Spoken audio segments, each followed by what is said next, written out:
সব সময় আল্লাহর কাছে এই দোয়াটা যেন আমরা করি, আল্লাহ কিয়ামতের দিন তুমি আমার হিসাব নিও না,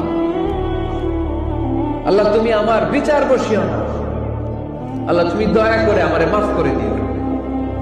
আল্লাহ যার বিচার করবেন ও জাহান্নামে যাবে, আর যার বিচার করবেন না সে জান্নাতে যাবে।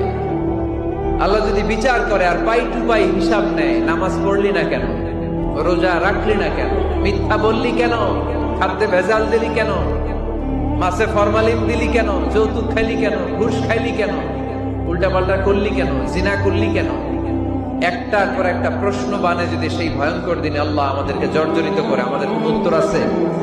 সেদিন আমাদের বাঁচার কোন উপায় আছে? তাই আমরা সবাই আল্লাহর কাছে দোয়া করবো, আল্লাহ কোনো বিচার টিচার মানি না, কোনো বিচার করতে পারবো না, দয়া করবা। কথা কয় না? কি করবে? এবার আওয়াজ করে বলেন, বিচার চান না দয়া চান?